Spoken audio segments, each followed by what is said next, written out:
Chers amis, bonjour, heureux de vous retrouver sur la chaîne de la télévision du Mahon Meir. Et nous allons bien entendu parler de quelque chose qui nous agresse au quotidien. Je veux parler du terrorisme, bien entendu. Il y a dans ce terme de terrorisme une sorte de collusion sémantique parce qu'on peut parler, lorsqu'on parle de terrorisme, de terreur et surtout de terroriser. Et c'est ce que nous trouvons, bien entendu, comme effet secondaire face à ces événements-là.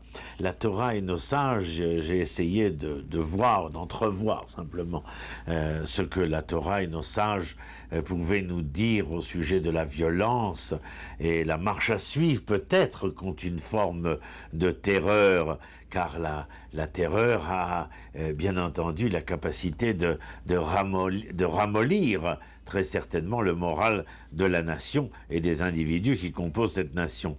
On peut par exemple nous obliger à négocier envers et contre toutes nos certitudes, surtout lorsque la volonté est d'éviter la violence, la souffrance et tout ce qui est conséquent, bien entendu. Une véritable guerre psychologique, et cette guerre psychologique est d'ailleurs l'objet de la barbarie.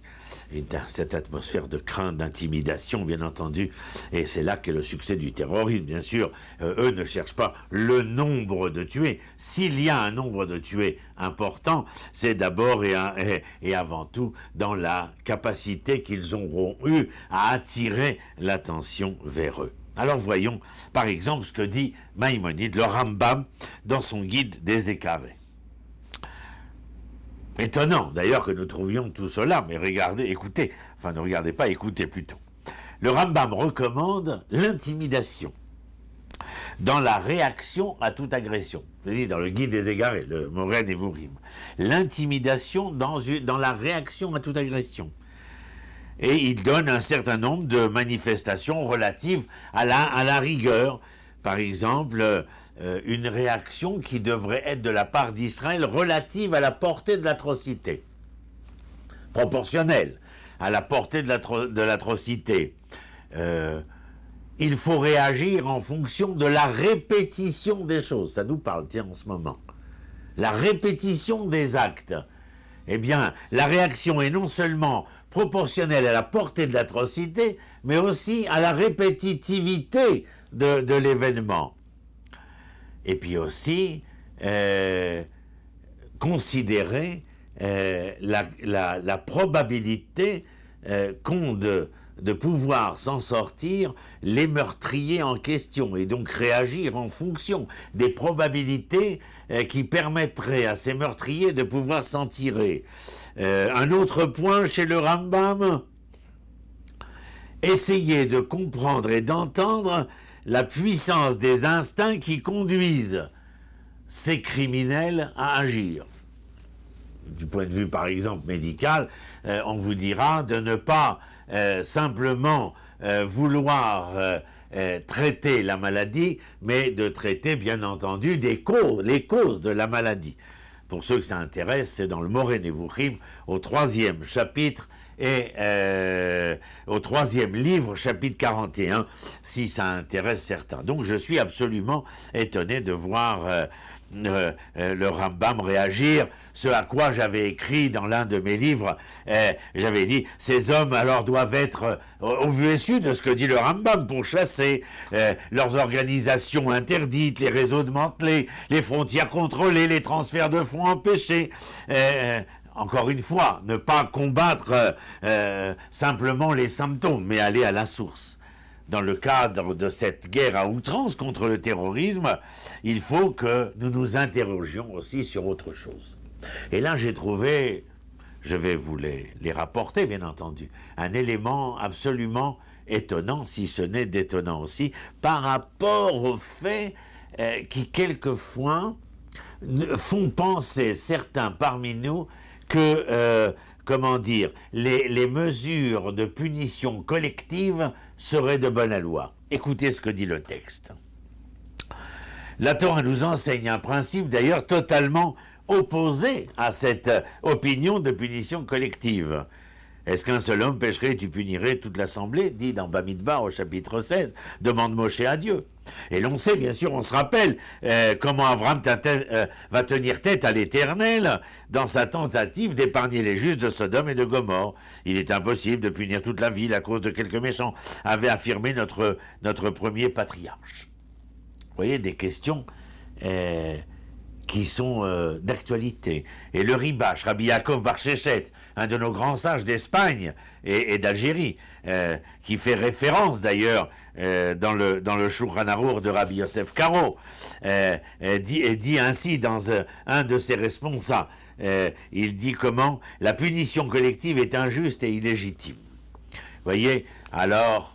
Bien sûr, nous sommes confrontés à ces questions de réagir selon le Rambam dans Moreh Nevuchim, de faire très attention à nos réactions pour ne pas que la punition devienne collective, car il y a un danger dans cela, mais en tout cas, il est clair que lorsque dans le texte oranique ou chez le Ribash, on parle d'essayer de prêter garde à ne pas punir collectivement, cela ne veut pas dire qu'il ne faut pas punir les commanditaires de ces actes de violence, les incitateurs qui ont donné champ libre aux terroristes pour perpétuer leurs méfaits. Alors bien entendu, il faut que ces hommes, les incitateurs, les commanditaires, les meurtriers, les assassins payent le prix de leurs actes et tous ceux, comme je viens de le rappeler, qui soutiennent le terrorisme. Autre chose que j'avais vu chez nos sages et qui est intéressant, à propos du système judiciaire. Ça nous concerne aussi parce que tous les jours,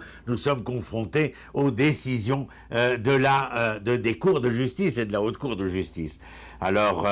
nos sages disent que, d'une certaine manière, le système judiciaire et les forces de sécurité, c'est ma traduction, bien entendu, doivent être immédiatement mobilisés pour pas venir à surprendre les incitateurs, c'est-à-dire d'aller aux sources et de les prendre en flagrant délit. Regardez ce que j'ai trouvé. On nous enseigne que le tribunal qui le jugera, l'incitateur, le commanditaire, devra être composé de juges impitoyables. Maïmonide, les lois sur l'idolâtrie au chapitre 5, alinéa 3, et les lois sur le Sanhédrin, chapitre 11 et alinéa 5. Eh bien, j'ai l'impression d'entendre ici, à travers ce que dit le Rambam, qu'en situation de guerre, il vaut parfois mieux réagir, résoudre le problème, tirer en quelque sorte, et questionner ensuite. Alors, nos sages ont d'autres propos, bien entendu, mais peut-être à une autre occasion. En tout cas, c'est tout à fait intéressant de voir chez eux un dernier point. Je ne peux m'empêcher de vous dire le rejet de la possibilité d'une miséricorde globale qui sera valable pour tous les êtres. Eh bien, dans le cas de ces criminels, de ces assassins, eh bien, le Rambam dit « La miséricorde à l'égard des gens cruels se transforme inévitablement en un sentiment de cruauté envers les miséricordieux. » Moreh Nevuchim, 3e livre, chapitres 38 et 39. Voilà, je crois que nos sages n'étaient pas, comment dire, en retrait de l'événement, de l'histoire, de ce qu'ils ont certainement vécu à leur manière, à leur époque, et de ce que nous vivons aujourd'hui. Et il est toujours bon de prendre le temps, de prendre connaissance, qui seul peut nous permettre la prise de conscience. À très bientôt. Shalom, shalom.